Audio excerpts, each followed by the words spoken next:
ಕಥೆಯ ಪ್ರಾರಂಭದಲ್ಲಿ ಒಂದು ಸ್ಕೂಲ್ ಬಸ್ ರಾತ್ರಿ ಟೈಮ್ ಅಲ್ಲಿ ಒಂದು ಖಾಲಿ ರೋಡ್ ಅಲ್ಲಿ ಹೋಗ್ತಾ ಇತ್ತು ಅಂಡ್ ಹಾಗೆ ಡ್ರೈವರ್ಗೆ ಮುಂದ್ಗಡೆ ಒಂದು ಕಾರ್ ಕಾಣಿಸುತ್ತೆ. ಕಾರ್ ಆಕ್ಚುಲಿ ಪಂಕ್ಚರ್ ಆಗಿರುತ್ತೆ. ಮತ್ತೆ ಆ ಕಾರ್ ನ ಒಳಗಡೆ ಒಂದು ಪ್ರೆಗ್ನೆಂಟ್ ಹುಡುಗಿ ತನ್ನ ಹಸ್ಬೆಂಡ್ ನ ಜೊತೆ ಮಾತಾಡ್ತಾ ಇರ್ತಾಳೆ. ಆ ಬಸ್ ಡ್ರೈವರ್ ಹುಡುಗಿ ಹತ್ರ ಬಂದು ಕೇಳ್ತಾನೆ, ನೀನ್ ಯಾಕೆ ಇಷ್ಟು ರಾತ್ರಿಯಲ್ಲಿ ಒಬ್ಳೆ ಇಲ್ಲೇ ಇದೆಯಾ ಅಂತ. ಮತ್ತೆ ಅವಳು ಹೇಳ್ತಾಳೆ, ನನ್ನ ಕಾರ್ ಪಂಕ್ಚರ್ ಆಗೋಗಿದೆ. ಮತ್ತೆ ಹಾಗೆ ಆ ಡ್ರೈವರ್ ಈ ಕಾರ್ ನ ಫಿಕ್ಸ್ ಮಾಡೋಕೆ ಹೋಗ್ತಾನೆ. ಈ ವಿಷಯವನ್ನ ಅವಳು ತನ್ನ ಹಸ್ಬೆಂಡ್ಗೂ ಕೂಡ ಹೇಳಿರ್ತಾಳೆ. ಮತ್ತೆ ಅವನು ಹೇಳ್ತಾನೆ, ನೀನು ಆ ಕಾರ್ ನ ಒಳಗೆ ಇರು, ಹೊರಗೆ ಬರೋಕೆ ಹೋಗ್ಬೇಡ ಅಂತ. ಆ ವ್ಯಕ್ತಿ ಮತ್ತೆ ಅವಳ ಮುಂದೆ ಬರ್ತಾನೆ ಅಂಡ್ ಹೇಳ್ತಾನೆ, ನಿನ್ನ ಟೈರ್ ಪಂಕ್ಚರ್ ಆಗೋಗಿದೆ, ಟೈರ್ ಹರಿದೋಗಿದೆ, ಹೀಗಾಗಿ ಅದಕ್ಕೆ ಒಂದು ಹೊಸ ಟೈರ್ ನ ಅವಶ್ಯಕತೆ ಇದೆ ಅಂತ. ಮತ್ತೆ ಈ ಹುಡುಗಿ ಹೇಳ್ತಾಳೆ, ನೀವು ಇವಾಗ ಹೋಗಬಹುದು, ನಾನು ಒಂದು ಮೆಕ್ಯಾನಿಕ್ ನ ಕರೆದಿದ್ದೀನಿ, ಅವರು ಇಲ್ಲಿ ಬರ್ತಾನೆ ಇದ್ದಾರೆ, ಮತ್ತೆ ನನಗೆ ಸಹಾಯ ಮಾಡಿದ್ದಕ್ಕಾಗಿ ಧನ್ಯವಾದ ಅಂತ ಹೇಳ್ತಾಳೆ. ಮತ್ತೆ ಹಾಗೆ ಆ ಡ್ರೈವರ್ ಇನ್ನೊಮ್ಮೆ ಬಸ್ಗೆ ಹತ್ತಾನೆ. ಆದ್ರೆ ಅವನಂತೂ ಬಸ್ ನ ಸ್ಟಾರ್ಟೇ ಮಾಡ್ತಾ ಇಲ್ಲ. ಈ ಹುಡುಗಿ ಇದನ್ನ ನೋಡಿ ಸ್ವಲ್ಪ ಗಾಬರಿಗೊಳ್ತಾಳೆ. ಮತ್ತೆ ಅವಳಿಗೆ ಡೌಟ್ ಬರುತ್ತೆ, ಇವನ್ ಯಾಕೆ ಮುಂದೆ ಹೋಗ್ತಾನೆ ಇಲ್ಲ ಅಂತ.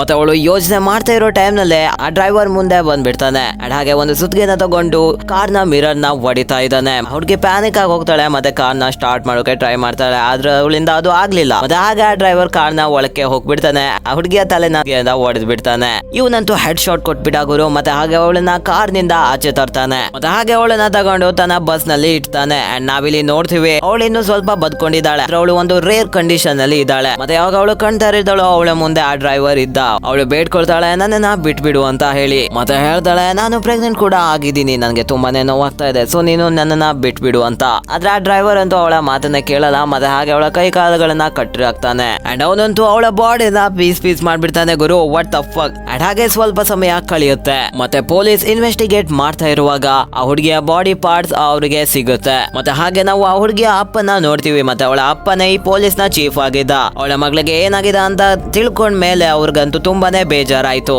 ಮತ್ತೆ ಅವ್ರಿಗೆ ತುಂಬಾನೇ ಗಿಲ್ಟ್ ಫೀಲ್ ಆಗುತ್ತೆ. ಯಾಕಂದ್ರೆ ಪೊಲೀಸ್ ಚೀಫ್ ಆಗಿ ಅವರು ತಮ್ಮ ಮಗಳನ್ನೇ ರಕ್ಷಿಸೋಕೆ ಆಗಿಲ್ಲ. ಅಂಡ್ ಹಾಗೆ ಅಲ್ಲಿಗೆ ಆ ಹುಡುಗಿಯ ಹಸ್ಬೆಂಡ್ ಬಂದ್ಬಿಡ್ತಾನೆ. ಮತ್ತೆ ಇವನ ಹೆಸರೇ ಕಿಮ್ಸೋ ಅಂತ. ಸೊ ಕಿಮ್ಸೋ ಇದನ್ನೆಲ್ಲ ನೋಡಿ ಅವನಿಗೆ ತುಂಬಾನೇ ಟ್ರಾಮಟೈಸ್ ಆಗ್ಬಿಡುತ್ತೆ. ಮತ್ತೆ ಹಾಗೆ ಏನ್ ನಡೀತಾ ಇದೆ ಅಂತಾನೆ ಅರ್ಥ ಆಗ್ಲಿಲ್ಲ. ವೇಟ್ ಗುರು, ಇವನಂತೂ ಫ್ರಂಟ್ ಮ್ಯಾನ್ ಅಲ್ವಾ? ಅವನು ತನ್ನ ಹೆಂಡತಿಯನ್ನ ತುಂಬಾನೇ ಪ್ರೀತಿಸ್ತಾ ಇದ್ದ. ಹೇಗೋ ತನ್ನ ದುಃಖವನ್ನ ಕಂಟ್ರೋಲ್ ಮಾಡ್ಕೊಂಡು ಅಲ್ಲಿಂದ ಹೋಗ್ಬಿಡ್ತಾನೆ. ಅಂಡ್ ಹಾಗೆ ಸ್ವಲ್ಪ ದಿನಗಳು ಕಳೆಯುತ್ತೆ. ಮತ್ತೆ ಕಿಮ್ಸೋ ತನ್ನ ಆಫೀಸ್ ನಿಂದ 50 ದಿನಗಳವರೆಗೂ ರಜೆಯನ್ನ ಕೇಳ್ತಾನೆ. ಅಂದ ಹಾಗೆ ಕಿಮ್ಸೋ ನ್ಯಾಷನಲ್ ಸೆಕ್ಯೂರಿಟಿ ಏಜೆನ್ಸಿಯಲ್ಲಿ ಕೆಲಸ ಮಾಡೋದಾಗಿತ್ತು. ಅಂಡ್ ಹಾಗೆ ಅವನು ತನ್ನ ಫ್ರೆಂಡ್ ಅನ್ನು ಕೂಡ ಮೀಟ್ ಆಗ್ತಾನೆ. ಅವನ ಫ್ರೆಂಡ್ ಕೂಡ ಒಂದು ಏಜೆಂಟ್ ಆಗಿದ್ದ, ನ್ಯಾಷನಲ್ ಸೆಕ್ಯೂರಿಟಿ ಏಜೆನ್ಸಿಯಲ್ಲೇ ಕೆಲಸ ಮಾಡ್ತಾ ಇದ್ದ ಅವನ ತರಾನೇ. ಮತ್ತೆ ಅವನ ಫ್ರೆಂಡ್ ಒಂದು ಕ್ಯಾಪ್ಸೂಲ್ ನ ಕೊಡ್ತಾನೆ. ಈ ಕ್ಯಾಪ್ಸೂಲ್ ಏನು ಸಾಮಾನ್ಯವಾದ ಕ್ಯಾಪ್ಸೂಲ್ ಅಲ್ಲ.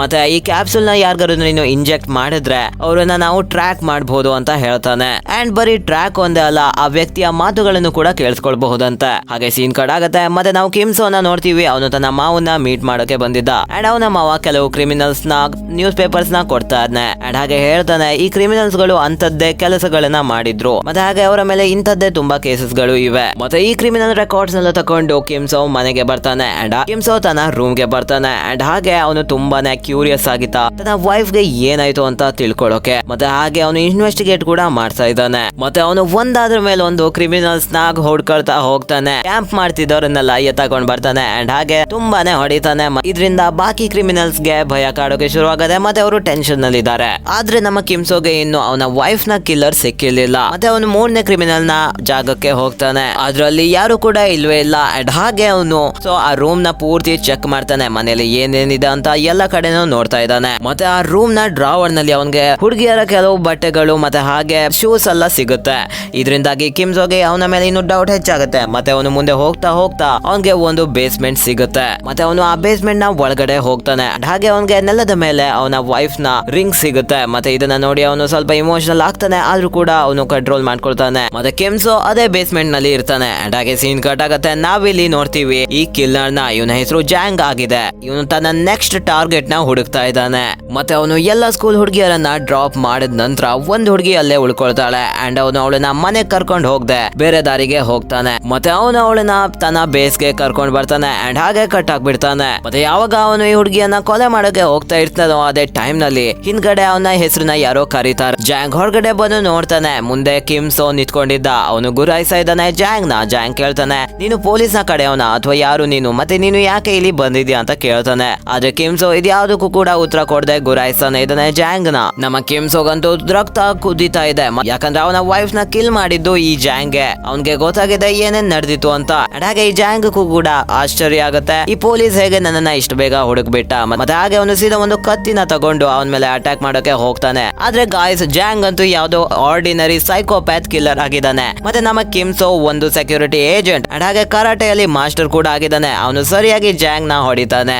ಇದರಿಂದಾಗಿ ಜಾಂಗ್ ಅಲ್ಲಿಗೆ ಪ್ರಜ್ಞೆ ತಪ್ಪೋಗ್ತಾನೆ. ಅಂಡ್ ಹಾಗೆ ಕಿಮ್ಸೋ ಜಾಂಗ್ ನ ಮುಖವನ್ನ ಒಂದು ಪಾಲಿಥಿನ್ ಬ್ಯಾಗ್ ಇಂದ ಕವರ್ ಮಾಡ್ಬಿಡ್ತಾನೆ. ಮತ್ತೆ ಕಿಮ್ಸೋ ಜಾಂಗ್ ನ ತಲೆಯನ್ನ ಕಲ್ಲಿಗೆ ಜಜ್ಜುತ್ತಾನೆ ಸರಿಯಾಗಿ. ಇದರಿಂದಾಗಿ ಜಾಂಗ್ ಗೆ ಏನು ಕಾಣಿಸ್ತಾನೂ ಇರ್ಲಿಲ್ಲ. ಮತ್ತೆ ಹಾಗೆ ಭ್ರಮೆಯಲ್ಲೂ ಕೂಡ ಇದ್ದ. ಮತ್ತೆ ಹಾಗೆ ಕಿಮ್ಸೋಗೆ ಅವನ ಫ್ರೆಂಡ್ ಏಜೆಂಟ್ ಇದ್ನಲ್ಲ, ಅವನು ಒಂದು ಕ್ಯಾಪ್ಸೂಲ್ ಕೊಟ್ಟಿದ್ನಲ್ಲ, ಅದನ್ನೇ ಅವನು ಈ ಜಾಂಗ್ ನ ಬಾಯಿ ಒಳಗಡೆ ಹಾಕ್ಬಿಡ್ತಾನೆ. ಮತ್ತೆ ಹಾಗೆ ಅವನನ್ನ ಅಲ್ಲೇ ಬಿಟ್ಟು ಹೋಗ್ತಾನೆ. ಅಂಡ್ ಸ್ವಲ್ಪ ಹೊತ್ತಾದ ನಂತರ ಜಾಂಗ್ ಎದ್ದೇಳ್ತಾನೆ. ನೆನ್ಪಿಟ್ಕೊಳ್ಳಿ ಗಾಯ್ಸ್, ಜಾಂಗ್ ಸತ್ತಿರ್ಲಿಲ್ಲ, ಅವನು ಪ್ರಜ್ಞೆ ತಪ್ಪೋಗಿದ್ದ ಅಷ್ಟೇ, ನಾನು ಹೇಳಿದ್ದೀನಿ. ಮತ್ತೆ ಜಾಂಗ್ ಗೆ ತನ್ನ ಮೇಲೆ ಒಂದು ಎನ್ವಲಪ್ ಕೂಡ ಸಿಗುತ್ತೆ. ಆ ಎನ್ವಲಪ್ ಒಳಗಡೆ ತುಂಬಾನೇ ದುಡ್ಡು ಇತ್ತು. ಅವನ್ಗೆ ಅರ್ಥನ ಆಗಿಲ್ಲ ಏನ್ ನಡೆದಿತ್ತು ಈಗಷ್ಟೇ ಅಂತ. ಮತ್ತೆ ಜಾಂಗ್ ಅಂತೂ ಅನ್ಸುತ್ತೆ ಈ ಕಿಮ್ಸೋ ಯಾವ್ದೋ ಸೈಕೋಪ್ಯಾಥ್ ಆಗಿರ್ಬೋದು ಅಂತ. ಅಂಡ್ ಹಾಗೆ ಅವನು ಚಾಕುನ ಹಿಡ್ಕೊಂಡು ಹೊರಗಡೆ ಹೋಗ್ಬಿಡ್ತಾನೆ ಈ ಕಗ್ಗತ್ತಲಲ್ಲೇ. ದಾರಿ ಮಧ್ಯ ಅವನು ಯಾರ ಹತ್ರನಾದ್ರೂ ಲಿಫ್ಟ್ ಕೇಳ್ತಾನೆ. ಆದ್ರೆ ಯಾರು ಕೂಡ ಅವನ್ಗೆ ಲಿಫ್ಟ್ ಕೊಡಲ್ಲ. ಕಾರ್ಸ್ ಎಲ್ಲ ಹೋಗ್ತಾ ಇದ್ವು ಸ್ಪೀಡ್ ಆಗಿ. ಅಂಡ್ ಫೈನಲಿ ಅವನ್ಗೆ ಒಂದು ಕಾರ್ ಏನೋ ಲಿಫ್ಟ್ ಕೊಡಕ್ಕೆ ತಯಾರಾಗುತ್ತೆ. ಅದ್ರೊಳಗೆ ಕೆಲವು ಜನರನ್ನ ಅವನು ನೋಡ್ತಾನೆ. ಈ 3-4 ಜನ ಕೂಡ ಜಾಂಗ್ ನ ತರನೇ ಆಗಿದ್ರು. ಯಾರನ್ನು ಕೊಲೆ ಮಾಡಿ ಕಾರ್ ನಲ್ಲಿ ಇಟ್ಕೊಂಡು ಬಾಡಿನ ಹೂತಾಕೋಕೆ ಹೋಗ್ತಾ ಇದ್ರು. ಅಂಡ್ ಹಾಗೆ ಅವರು ಎಲ್ಲರೂ ಸೇರ್ಕೊಂಡು ಜಾಂಗ್ ನು ಕೂಡ ಕೂಳ್ಸ್ಕೊಳ್ತಾರೆ. ಜಾಂಗ್ ಹೆದ್ರೋಗ್ತಾನೆ, ಮೇ ಬಿ ಇವರು ನನ್ನ ಕೊಲೆ ಕೂಡ ಮಾಡ್ಬಿಡ್ತಾರೇನೋ ಅಂತ. ಹೀಗಾಗಿ ಅವನು ಕಾರ್ ನಲ್ಲಿರೋರು ಎಲ್ಲರನ್ನು ಕೂಡ ಸಾಯಿಸ್ಬಿಡ್ತಾನೆ. ಮತ್ತೆ ಕಾರ್ ನ ತಗೊಂಡ್ ಹೋಗ್ತಾನೆ ಒಂದು ನದಿಯ ದಂಡೆಗೆ. ಮತ್ತೆ ನಾವಿಲ್ಲಿ ನೋಡ್ತೀವಿ ಕಿಮ್ಸೋ ಅಂತೂ ಇನ್ನು ಆ ಜಾಂಗ್ ನ ಟ್ರ್ಯಾಕ್ ಮಾಡ್ತಾನೆ ಇದ್ದಾನೆ. ಅಂಡ್ ಹಾಗೆ ಅವನ ಫಾಲೋ ಮಾಡ್ತಾ ಇದ್ದಾನೆ. ಅಂಡ್ ಹಾಗೆ ಬೆಳಿಗ್ಗೆ ಆಗುತ್ತೆ. ಮತ್ತೆ ಜಾಂಗ್ ಒಂದು ಹತ್ತಿರದ ಕ್ಲಿನಿಕ್ ಗೆ ಬರ್ತಾನೆ. ಯಾಕಂದ್ರೆ ಅವನು ತುಂಬಾನೇ ಪೆಟ್ಟಾಗಿತ್ತು. ಮತ್ತೆ ರಕ್ತ ಕೂಡ ಸುರಿತಾ ಇತ್ತು. ಮತ್ತೆ ಈ ಜಾಂಗ್ ಗೆ ಈ ಕ್ಲಿನಿಕ್ ನ ನರ್ಸ್ ಇದ್ಲಲ್ಲ, ಅವಳ ಮೇಲೆನೆ ಕಣ್ಣು ಹೋಗುತ್ತೆ. ಅಂಡ್ ಹಾಗೆ ಅವನು ಸಿಕ್ಕಿದ ಚಾನ್ಸ್ ಅಂತ ಅವಳ ಜೊತೆ ಮಾತಾಡೋಕೆ ಶುರು ಮಾಡ್ತಾನೆ. ಬಹುಶಃ ಅವನ ನೆಕ್ಸ್ಟ್ ಟಾರ್ಗೆಟ್ ಇವಳೇ ಆಗಿರಬಹುದು. ಮತ್ತೆ ಅವನು ತುಂಬಾ ಕೆಟ್ಟದಾಗಿ ಮಾತಾಡ್ತಾನೆ. ಇದರಿಂದ ನರ್ಸ್ ಅನ್ಕಂಫರ್ಟೇಬಲ್ ಆಗ್ಬಿಡ್ತಾಳೆ. ಆ ನರ್ಸ್ ಯಾವಾಗ ಅವನಿಗೆ ಬ್ಯಾಂಡೇಜ್ ಹಾಕೋಕೆ ಬಂದಿರ್ತಾಳೋ ರೂಮ್ ಗೆ, ಅದೇ ಟೈಮ್ ನಲ್ಲಿ ಜಾಂಗ್ ಇವಳನ್ನ ಹೆದರ್ಸೋಕು ಶುರು ಮಾಡ್ತಾನೆ. ಮತ್ತೆ ಅವಳ ಹತ್ರ ಬಟ್ಟೆ ಬಿಚ್ಚೋಕು ಹೇಳ್ತಾನೆ. ಮತ್ತೆ ಅವಳು ಹೆದರ್ಕೊಂಡು ಇದನ್ನ ಮಾಡ್ಲೇಬೇಕಾಯ್ತು. ಅಂಡ್ ಹಾಗೆ ಇಲ್ಲಿ ಕಿಮ್ಸೋ ಎಲ್ಲವನ್ನು ಕೇಳಿಸ್ಕೊಳ್ತಾ ಇದ್ದ ಜಾಂಗ್ ಏನೇನ್ ಹೇಳ್ತಾ ಇದ್ದಾನೆ ಅಂತ. ಮತ್ತೆ ಅವನು ಸೀದಾ ಕ್ಲಿನಿಕ್ ಗೆ ನುಗ್ತಾನೆ. ಅಂಡ್ ಇನ್ನೊಮ್ಮೆ ಜಾಂಗ್ ಗೆ ಸರಿಯಾಗಿ ಹೊಡೆಯೋಕೆ ಶುರು ಮಾಡ್ತಾನೆ. ಸೊ ಜಾಂಗ್ ನ ಪ್ರಜ್ಞೆ ತಪ್ಪಿಸ್ಬಿಡ್ತಾನೆ. ಅಂಡ್ ಹಾಗೆ ನರ್ಸ್ ಗೆ ಹೇಳ್ತಾನೆ ಅವನಿಗೆ ಬ್ಯಾಂಡೇಜ್ ಹಾಕೋಕೆ. ಬಿಕಾಸ್ ಗಾಯ್ಸ್, ನಮ್ಮ ಕಿಮ್ಸೋ ಜಾಂಗ್ ನ ನರಳಿನಲ್ಲಿ ಸಾಯಿಸ್ಬೇಕು ಅಂತ ಇದ್ದಾನೆ. ಹೀಗಾಗಿ ಅವನು ಜಾಂಗ್ ನ ಇನ್ಸ್ಟೆಂಟ್ಲಿ ಕೊಂದ್ಲಿಲ್ಲ. ಅಂಡ್ ಹಾಗೆ ಜಾಂಗ್ ನ ಕಾರಿಂದ ಒಂದ್ ಕಡೆ ತಕೊಂಡ್ ಬರ್ತಾನೆ. ಮತ್ತೆ ಜಾಂಗ್ ಎಚ್ಚರಾಗಿ ನೋಡ್ತಾನೆ, ಅಲ್ಲಂತೂ ಯಾರು ಇರ್ಲಿಲ್ಲ. ಅವನ್ಗಂತೂ ಕನ್ಫ್ಯೂಸ್ ಆಗ್ತಾ ಇದೆ, ಆ ಕಿಮ್ಸೋ ಯಾಕೆ ಪದೇ ಪದೇ ಅವನ ಬಂದು ಹೊಡಿತಾ ಇದ್ದಾನೆ. ಅವನು ಜಾಂಗ್ಗೆ ಕಿಮ್ಸೋ ಯಾರು ಅಂತಾನು ಗೊತ್ತಿರ್ಲಿಲ್ಲ. ಅಂಡ್ ಹಾಗೆ ಅವನ್ಗೆ ನೆನಪಾಗುತ್ತೆ ಏನಂದ್ರೆ ಬಹುಶಃ ಅವನು ಮರ್ಡರ್ ಮಾಡಿರೋ ಕೆಲವರಲ್ಲಿ ಅವನ ಫ್ಯಾಮಿಲಿ ಮೆಂಬರ್ ಕೂಡ ಇರಬಹುದೇನೋ ಅಂತ. ಬಹುಶಃ ಅವನಲ್ಲಿ ಯಾವ್ದೋ ಟ್ರ್ಯಾಕಿಂಗ್ ಡಿವೈಸ್ ನ ಇಟ್ಟಿರಬಹುದು ಕಿಮ್ಸೋ ಅಂತ. ಆದ್ರೆ ಅವನು ಎಲ್ಲ ಕಡೆ ಚೆಕ್ ಮಾಡ್ತಾನೆ. ಆದ್ರೆ ಜಾಂಗ್ ಯಾವ್ದೋ ಡಿವೈಸ್ ಸಿಗಲ್ಲ. ಯಾಕಂದ್ರೆ ಗಾಯ್ಸ್, ಜಾಂಗ್ ಏನ್ ಗೊತ್ತು, ಅವನ ಬಾಡಿಯಲ್ಲೇ ಟ್ರ್ಯಾಕಿಂಗ್ ಡಿವೈಸ್ ಇರೋದು. ಮತ್ತೆ ಹಾಗೆ ಅವನು ಒಂದು ಬೇರೆ ಟ್ಯಾಕ್ಸಿನ ಹುಡ್ಕೊಂಡು ಹೋಗ್ಬಿಡ್ತಾನೆ ಅಲ್ಲಿಂದ. ಮತ್ತೆ ಯಾವಾಗ ಇಲ್ಲಿ ಕಿಮ್ಸೋ ಕಾರ್ ನಲ್ಲಿ ಹೋಗ್ತಾ ಇರ್ತಾನೋ ಅಲ್ಲಿಗೆ ಅವನ ಮಾವನ ಕಾಲ್ ಬರುತ್ತೆ. ಮತ್ತೆ ಮಾವ ಹೇಳ್ತಾನೆ, ನೀನು ಆ ಜಾಂಗ್ ನ ಹಿಂದೆ ಹೋಗ್ಬೇಡ, ಮತ್ತೆ ಅವನ್ಗೆ ಏನು ಮಾಡೋಕ್ಕೂ ಹೋಗ್ಬೇಡ, ಅವನನ್ನ ಸುಮ್ನೆ ಪೊಲೀಸ್ಗೆ ಕೊಟ್ಬಿಡು. ಅಂಡ್ ಹಾಗೆ ನೀನು ಸೇಫ್ ಆಗಿರು ಅಂತ. ಆದ್ರೆ ಕಿಮ್ಸೋ ಅಂತೂ ಏನನ್ನು ಕೇಳಲ್ಲ. ಮತ್ತೆ ಕಿಮ್ಸೋ ಹೇಳ್ತಾನೆ, ನಾನು ಅವನನ್ನ ಸುಮ್ನೆ ಬಿಡಲ್ಲ ಅಂತ. ಅಂಡ್ ಹಾಗೆ ಕಾಲ್ ಕಟ್ ಮಾಡ್ತಾನೆ. ಇಲ್ಲಿಗೆ ನಾವು ನೋಡ್ತೀವಿ ಜಾಂಗ್ ಅಂತೂ ತನ್ನ ಫ್ರೆಂಡ್ಸ್ ನ ಮನೆಗೆ ಬಂದಿದ್ದಾನೆ. ಇವರಿಬ್ರು ಕಪಲ್ ಆಗಿದ್ರು. ಇವರಿಬ್ರು ಕೂಡ ಜಾಂಗ್ ನ ತರನೇ ಆಗಿದ್ರು. ಜಾಂಗ್ ತನ್ನ ಸ್ಟೋರಿ ಎಲ್ಲ ಹೇಳ್ತಾನೆ, ಏನೇನ್ ಆಗ್ತಾ ಇದೆ ಅಂತ. ಜಾಂಗ್ ಹೇಳ್ತಾನೆ, ಯಾರೋ ನನ್ನ ಹಿಂದೆ ಬಿದ್ದಿದ್ದಾನೆ ಗುರು, ನನ್ನ ಸುಮ್ನೆ ಹೊಡಿತಾ ಇದ್ದಾನೆ ಅಂತ. ಹಾಗೆ ಅವನ ಫ್ರೆಂಡ್ ಇದನ್ನ ಕೇಳಿ ನಗಾಡ್ತಾನೆ. ಬಹುಶಃ ನೀನು ಅವನ ಫ್ಯಾಮಿಲಿ ಮೆಂಬರ್ ನಲ್ಲಿ ಯಾರನ್ನೋ ಕೊಲೆ ಮಾಡಿದೀಯಾ, ಅದಕ್ಕೆ ಅವನು ನಿನ್ನ ಹಿಂದೆ ಬಿದ್ದಿದ ಅಂತ ಹೇಳ್ತಾನೆ. ಮತ್ತೆ ಹಾಗೆ ಜಾಂಗ್ ನ ಗೆಳೆಯ ಆಚೆ ಹೋಗ್ತಾನೆ. ಮತ್ತೆ ಇಲ್ಲಿ ಜಾಂಗ್ ಅಂತೂ ಅವನ ಫ್ರೆಂಡ್ ನ ಹೆಂಡತಿ ಮೇಲೆ ಕಣ್ಣಾಕಿದ್ದಾನೆ. ಇವಾಗ ಈ ಜಾಂಗ್ ನ ಮೊದ್ಲು ಕೊಲ್ಬೇಕು ಗುರು, ಎಂತ ಸಡೆ ಗುರು ಇವನು. ಆದ್ರೆ ಜಾಂಗ್ ಅವಳಿಗೇನು ಮಾಡಲ್ಲ. ಮತ್ತೆ ಹಾಗೆ ಸೋಫಾ ಮೇಲೆ ಮಲ್ಕೊಂಡಿದ್ದಾನೆ. ಅವನಿಗೆ ಕಿಮ್ಸೋನ ಬಗ್ಗೆ ನೆನಪಾಗುತ್ತೆ. ಮತ್ತೆ ಅವನಿಗೆ ಕಿಮ್ಸೋನ ಕೈಯ ಮೇಲೆ ರಿಂಗ್ ಇತ್ತಲ್ಲ, ಅದು ಕೂಡ ನೆನಪಾಗುತ್ತೆ. ಅಂಡ್ ಹಾಗೆ ಜಾಂಗ್ ಗೆ ಗೊತ್ತಾಯ್ತು ಈ ಕಿಮ್ಸೋ ಯಾಕೆ ಅವನ ಹಿಂದೆ ಬಿದ್ದಿದ್ದಾನೆ ಅಂತ. ಮತ್ತೆ ಇನ್ನೊಂದ್ ಕಡೆ ನಾವು ನೋಡ್ತೀವಿ ಜಾಂಗ್ ನ ಫ್ರೆಂಡ್ ಇದ್ನಲ್ಲ, ಅವನು ಒಂದು ಹುಡುಗಿಯನ್ನ ಕಟ್ ಹಾಕೊಂಡು ಬರ್ತಾ ಇದ್ದ, ಒಂದು ಬೇಸ್ ನ ಒಳಗೆ ತಂದಿಟ್ಟಿದ್ದಾನೆ. ಮತ್ತೆ ಅವನು ಅವಳನ್ನ ರೇಪ್ ಮಾಡ್ಬೇಕು ಅಂತ ಇದ್ದ. ಬಟ್ ಅವನ ಹಿಂದೆ ಕಿಮ್ಸೋ ಬಂದ್ಬಿಡ್ತಾನೆ. ಕಿಮ್ಸೋ ಏನನ್ನು ಕೂಡ ಮಾತಾಡಲ್ಲ. ಮತ್ತೆ ಈಗ ಜಾಂಗ್ ನ ಫ್ರೆಂಡ್ ನ ಗುರಾಯಿಸ್ತಾ ಇದ್ದಾನೆ. ಆದ್ರೆ ಇವನ್ ಕೇಳ್ತಾನೆ, ಏನಾಯ್ತು? ಇವನಂತೂ ಏನು ಗೊತ್ತಿಲ್ಲದೆ ಇದ್ದಂಗೆ ಬಿಹೇವ್ ಮಾಡ್ತಾ ಇದ್ದಾನೆ, ರಿಯಾಕ್ಟ್ ಮಾಡ್ತಾ ಇದ್ದಾನೆ. ಮತ್ತೆ ಕಿಮ್ಸೋ ಅಂತೂ ಇವನಿಗೆ ಸರಿಯಾಗಿ ಹೊಡಿತಾನೆ. ಅಂಡ್ ಅದೇ ಟೈಮ್ ನಲ್ಲಿ ಜಾಂಗ್ ಕೂಡ ಬರ್ತಾನೆ. ಆದ್ರೆ ಇವನಂತೂ ಜಾಂಗ್ಗೂ ಕೂಡ ಹೊಡೆಯೋಕೆ ಶುರು ಮಾಡ್ತಾನೆ. ಅದೇ ಅಲ್ಲಿಗೆ ಕಿಮ್ಸೋ ಅಂತೂ 3 ಜನರಿಗೂ ಹೊಡಿತಾ ಇದ್ದಾನೆ, ಆ ಹುಡುಗಿನೂ ಸೇರಿಸಿ. ಆ ಹುಡುಗಿ ಮೀನ್ಸ್ ಜಾಂಗ್ ನ ಫ್ರೆಂಡ್ ನ ಹೆಂಡತಿ. ಓಕೆ. ಮತ್ತೆ ಬೆಳಿಗ್ಗೆ ಟೈಮ್ ನಲ್ಲಿ ಈ 3 ಜನರನ್ನು ಹಾಸ್ಪಿಟಲ್ ಗೆ ಹಾಕಲಾಗುತ್ತೆ. ಕಿಮ್ಸೋ ಯಾರ ಹತ್ರನೂ ಸಿಕ್ಕಾಕೊಂಡ್ ಬೀಳಿಲ್ಲ ಇಲ್ಲಿವರೆಗೂ. ಮತ್ತೆ ಹಾಗೆ ಇಲ್ಲಿ ಕಿಮ್ಸೋನ ಫ್ರೆಂಡ್ ಅವನ ಮನೆಗೆ ಮತ್ತೆ ಬರ್ತಾನೆ. ಅದೇ ಫ್ರೆಂಡ್ ಏಜೆಂಟ್ ಆಗಿದ್ನಲ್ಲ, ಆ ಕ್ಯಾಪ್ಸೂಲ್ ನ ಕೊಟ್ಟಿದ್ನಲ್ಲ, ಅವನೇ ಇವನು. ಕಿಮ್ಸೋಗೆ ಅವನ ಫ್ರೆಂಡ್ ಹೇಳ್ತಾನೆ, ಒಂದ್ ವೇಳೆ ಲೂಸ್ ಮೋಷನ್ ಆದ್ರೆ ಬಾಡಿಯಿಂದ ಆ ಕ್ಯಾಪ್ಸೂಲ್ ಹೋಗ್ಬಿಡುತ್ತೆ ಅಂತ.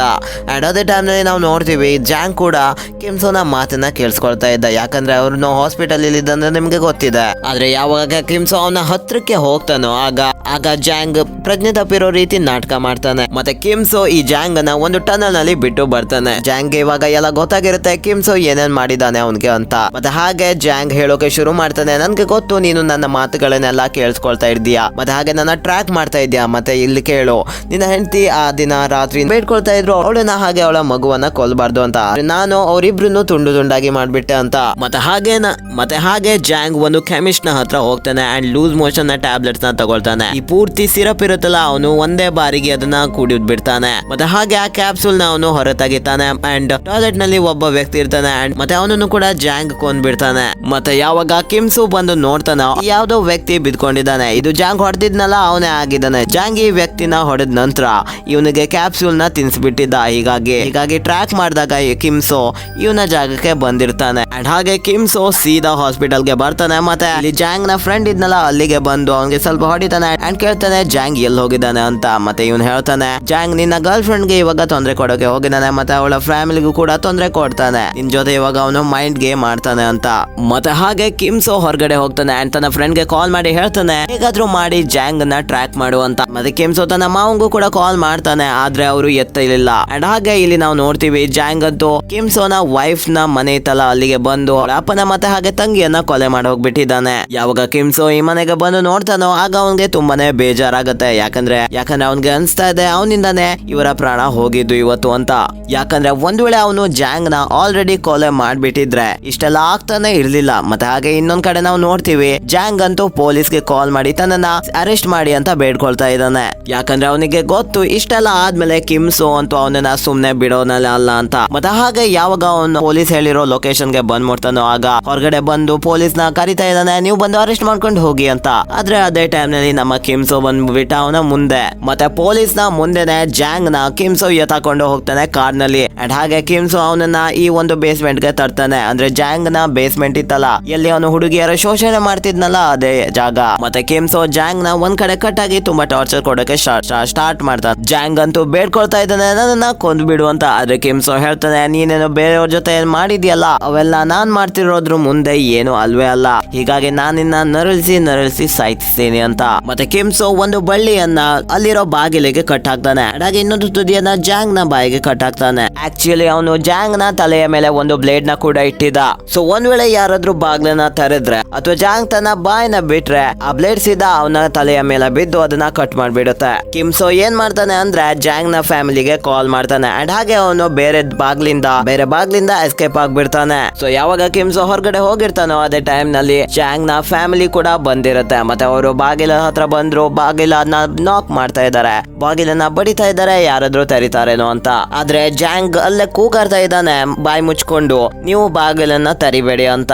ಆದ್ರೆ ಯಾಕಂದ್ರೆ ಗೈಸ್ ಒಂದ್ ವೇಳೆ ಅವನು ಬಾಯಿನ ಬಿಚ್ಚಿ ಮಾತಾಡಿದ್ರು ಕೂಡ ಅವನು ಸಾಯ್ತಾನೆ ಅಂಡ್ ಬಾಗಿಲನ್ನ ತೆರೆದ್ರು ಕೂಡ ಸಾಯ್ತಾನೆ. ಮತ್ತೆ ಹಾಗೆ ಅವನು ಬಾಗಿಲನ್ನ ತೆರೆದಿದ್ದದನ್ನ ನೋಡ್ಕೊಂಡು ಜಾಂಗ್ ನ ಫ್ಯಾಮಿಲಿ ಡೋರ್ ನ ತೆರಿತಾರೆ ಅಂಡ್ ಇನ್ನೇನಾಗುತ್ತೆ ಜಾಂಗ್ ನ ತಲೆ ಕಟ್ ಆಗ್ಬಿಡುತ್ತೆ. ಮತ್ತೆ ಹಾಗೆ ಜಾಂಗ್ ಸಾಯ್ತಾನೆ. ಇಲ್ಲಿ ನಾವು ನೋಡ್ತೀವಿ ಕಿಮ್ಸೋ ಬಹಳ ದೂರ ಬಂದಿದ್ದಾನೆ ಮತ್ತೆ ಇವಾಗ ಅವನು ಅಳ್ತಾ ಇದ್ದಾನೆ ಇವೆಲ್ಲ ನೆನೆಸ್ಕೊಂಡು. ಅಂಡ್ ಇಲ್ಲಿಗೆ ಈ ಮೂವಿ ಮುಗಿಯುತ್ತೆ. ಗಾಯ್ಸ್ ನಿಮ್ಗೆ ಈ ಮೂವಿ ಇಷ್ಟ ಆಗಿದ್ರೆ ಕಮೆಂಟ್ ಮಾಡಿ ಮತ್ತೆ ಹಾಗೆ ಲೈಕ್ ಮಾಡಿ ಸಬ್ಸ್ಕ್ರೈಬ್ ಮಾಡಿ. ನೀವು ಎಷ್ಟಾಗೋದೋ ಅಷ್ಟು ಕಮೆಂಟ್ಸ್ ಮಾಡಿ ಗಾಯ್ಸ್, ಬಿಕಾಸ್ ನಿಮ್ಮ ಕಮೆಂಟ್ಸ್ ನ ಓದೋದ್ರಲ್ಲೇ ಒಂಥರ ಖುಷಿ ಇದೆ ಗುರು. ಮತ್ತೆ ಸಿಗ್ತೀನಿ ಒಂದು ರೋಚಕ ವಿಡಿಯೋ ಜೊತೆ. ಅಲ್ಲಿವರೆಗೂ ಗಾಯ್ಸ್ ಈ ವಿಡಿಯೋನ ನೋಡಿ ಟಾಟಾ ಬೈ ಬಾಯ್.